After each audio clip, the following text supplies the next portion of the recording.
మునిసిరే వేల్పులు దధిరత్నముల చేత వెరచిరే ఘోర కాకోల విషము చేత విడిచిరే యత్నమమృతంబు ఒడముదనుక నిశ్చితార్థంబు వదలరు నిపుణమతులు అని భర్తృహరి నీతి శతకంలోని తేటగిది చెప్తుందండి.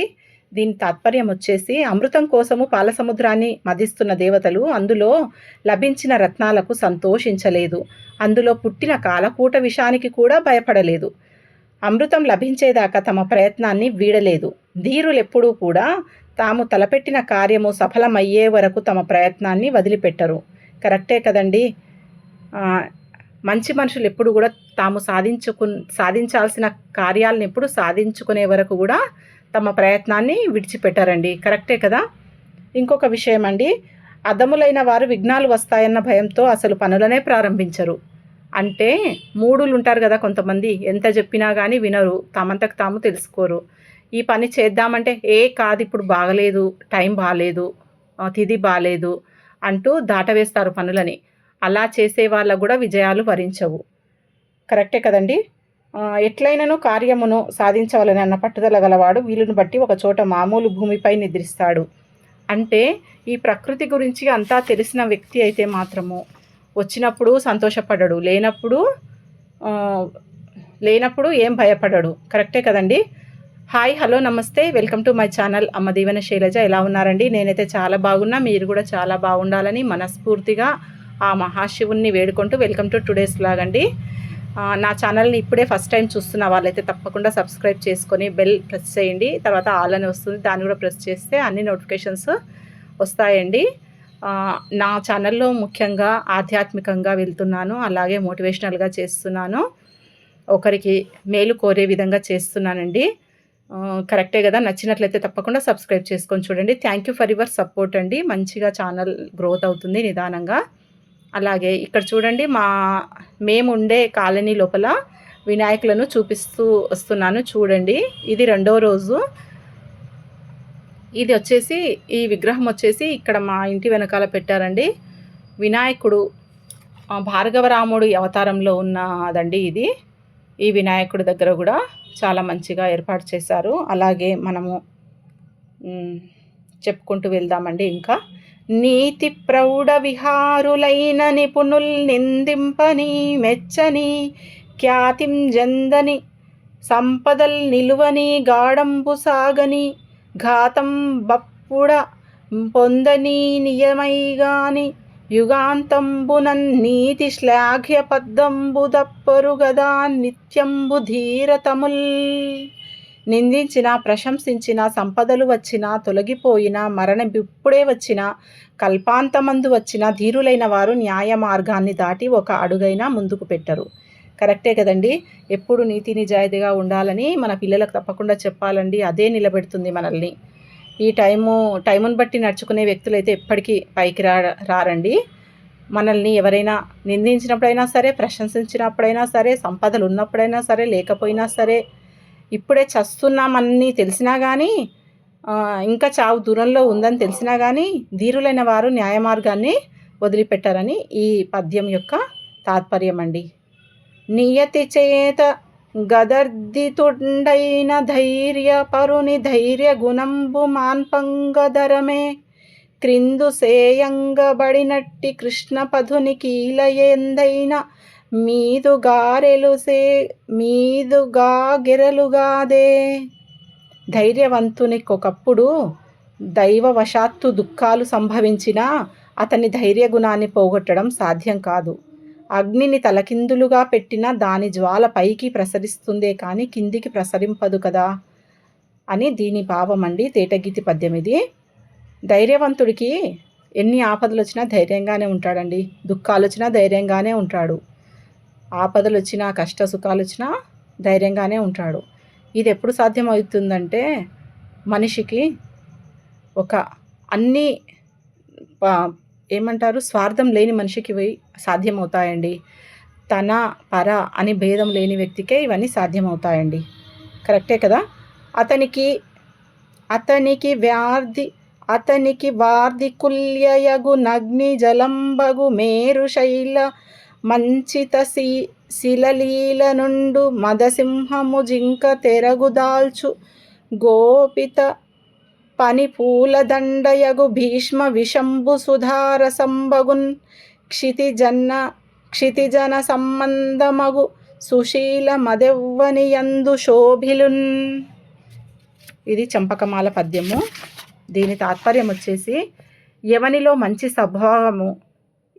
మంచి స్వభావము శోభిస్తూ ఉంటుందో అతనికి సముద్రం చిన్న కాలువలాగా, నిప్పు నీటిలాగా, మేరు పర్వతం చిన్న రాయిలాగా, మదించిన సింహం లేడిలాగా, కోపించిన సర్పం పూలదండలాగా, భయంకరమైన విషం అమృతంలాగా కనపడుతుంది. అంటే సజ్జనులకు ఎప్పుడు, అంటే మంచి మనుషులకు ఎప్పుడు కూడా మనము ఏం చేయాలని చూసినా కూడా వాళ్ళు పాజిటివ్గా తీసుకొని ముందుకెళ్తూ తమ ఉన్నతికి కృషి చేస్తారని ఈ పద్యభావం అండి. ఖండితంబయ్యు భూజంబు వెండి మొలచు క్షీణుడయ్యును నభివృద్ధి జందు సోము డివ్విధమున విచారించి యొడలు దెగిన జనములకుందాపమొందరు సాధుజనులు. వృక్షాన్ని ఛేదించినా అది మళ్ళీ మొలుస్తుంది. చంద్రుడు క్షీణించినా మళ్ళీ కళలతో వృద్ధి పొందుతాడు. వీటిని గమనిస్తున్న సజ్జనులు కష్టదశను పొందినా వృక్షాదుల వలె మళ్ళీ అభివృద్ధిలోకి రావచ్చునని బాధపడరు. కరెక్టే కదండి.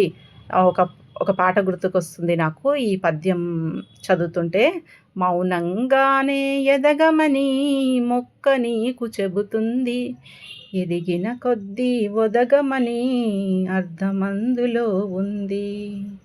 అపజయాలు కలిగిన చోటే గెలుపు పిలుపు వినిపిస్తుంది, ఆకులన్నీ రాలిన చోటే కొత్త చిగురు కనిపిస్తుంది అని చంద్రబోస్ గారు రచించిన పాట గుర్తుకొచ్చిందండి. ఇది వచ్చేసి భర్తృహరి నీతి శతకంలో ఈ తేటగీతి పద్యం చదువుతుంటే ఆ పాట గుర్తుకొచ్చింది.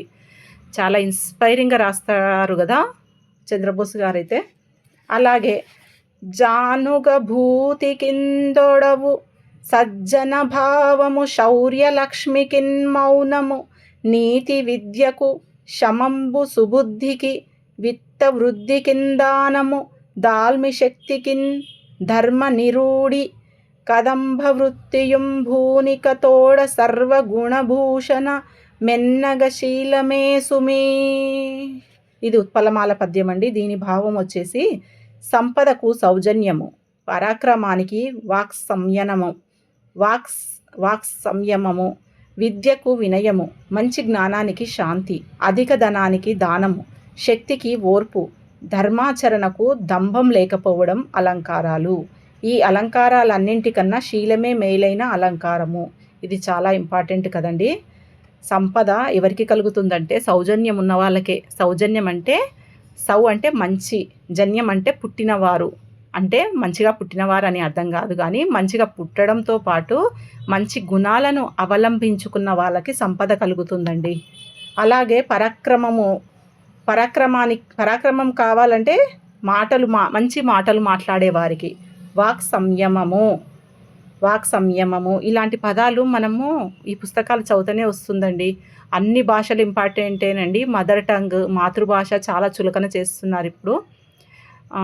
అదిగాక మంచి జ్ఞానం రావాలంటే శాంతిగా ఉండాలండి. జ్ఞానము సంపాదించుకున్న వ్యక్తి ఎట్లా ఉంటాడు? శాంతిగా ఉంటాడు. ఎప్పుడు దుమదుమలాడుతూ కోపగించుకునే వ్యక్తులకు జ్ఞానం అస్సలు ఉండదు. అలాగే అధిక ధనం కావాలంటే దానం చేయడం కూడా అధిక ధనము రావడానికి కారణమవుతుందంట. శక్తికి ఓర్పు, ఎవరికైతే ఓర్పు ఉంటుందో వాళ్ళకి శక్తి తప్పకుండా ఉంటుందండి. ధర్మాచరణ అంటే ధర్మాన్ని ఆచరించే వాళ్లకు దంభం లేకపోవడం, అంటే పొంగిపోవడం, అహంకారము ఇవన్నీ లేకుండా ఉంటే ధర్మాన్ని ఆచరించాల్సిన అవసరం ఏర్పడుతుంది. అలాగే ఈ అలంకారాలన్నీ కూడా శీలమే మేలైన అలంకారము. శీలం అంటే మంచి గుణం అండి, మంచి నడవడిక. ఇవన్నీ ఉన్న శీలురు అత్యంత శుభశీలురండి. అలాగే రాతిరి మూషకంబు వివరంబొనరించి కరండబద్ధమై భీతిలి చిక్కి యాస చెడి పెద్దయు డస్సిన పామువాత సంపాతము జందె దానిదిని పాము దొలగే బిలంబు త్రోవనే ఏతరి హాని వృద్ధులకు నెక్కటి దైవమాకారనంబగున్. అంటే ఇది ఉత్పలమాల పద్యం అండి. ఒక రాత్రి ఒక ఎలుక ఆహారం కోసం బుట్టకు రంధ్రం చేసి అందులో దూరింది. అంతకుముందే ఒక పాము ఆ బుట్టలో ఉన్నది. అది ఆ బుట్టలో బద్ధమై ఇరకాటంతో శరీరమంతా ముద్దై బయటకు వెళ్ళడానికి ఇక సాధ్యం కాక ఆకలితో శరీరపాటవం తప్పి కృషిస్తూ ఉంది.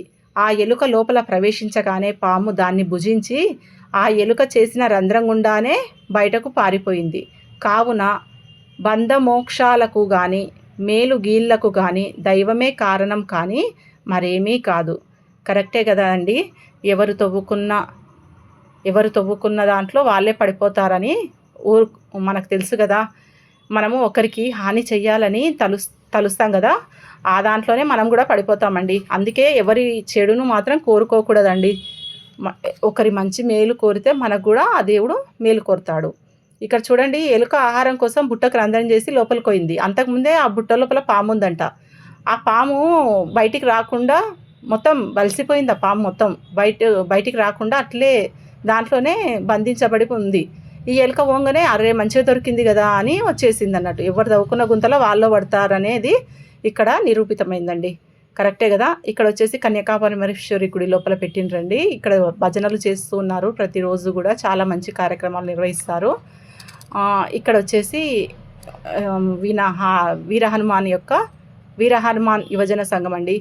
మా కాలనీ లోపల ఎప్పుడు కూడా ఒక తిరుపతిలో ఉన్నట్లు ఎప్పుడు వాతావరణం దైవభక్తితోటి ఇలాంటి కార్యక్రమాలతోటే ఎప్పుడు కూడా మంచిగా ఉంటుందండి. శోభాయమానంగా ఉంటుంది మా గల్లీ మొత్తం కూడా.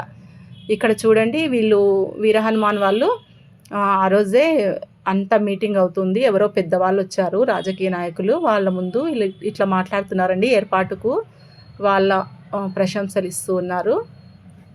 అలాగే కందుకము ఓలే సుజనుడు కిందబడి మగుడ మీదికి నెగయుజూమి మందుడు మృత్పిండము వలె కిందబడి ఎడంగియుడు గృపన పర్వతమునన్. బంతి కింద పడి మళ్ళీ పైకెదిగిన మాదిరిగా దైవాన్ని నమ్ముకున్నవాడు హీనస్థితిని పొందినా తిరిగి వెంటనే ఉన్నత స్థితిని పొందుతాడు. కానీ దైవాన్ని నమ్మని వాడు మట్టి ముద్ద కింద పడినట్లే ఉండినట్లుగా హీనస్థితిని పొంది అట్లే ఉంటాడు, మళ్ళీ ఉచ్చస్థితిని పొందడు. ఇక్కడ చూడండి, దైవభక్తి గురించి ఎంత మంచిగా ప్రస్తావించారు ఈ కందకము అనే పద్యం లోపల. కందుకము ఓలే సుజనుడు కిందబడి మగుడ మీదికి నెగయుజుమి మందుడు మృత్పిండము వలె కిందబడి ఎడగియుడు గృపనత్వమునన్. అంటే భక్తి ఒకటే ఉంటే చాలండి, ఉన్నత స్థితికి ఎదుగుతారు మనుషులు అనేది ఈ పద్య భావం అండి. నచ్చినట్లయితే తప్పకుండా లైక్ చేయండి, షేర్ చేయండి, సబ్స్క్రైబ్ చేసుకోండి. మంచి వీడియోలతోటి మళ్ళీ వస్తాను. థ్యాంక్ యూ అండి.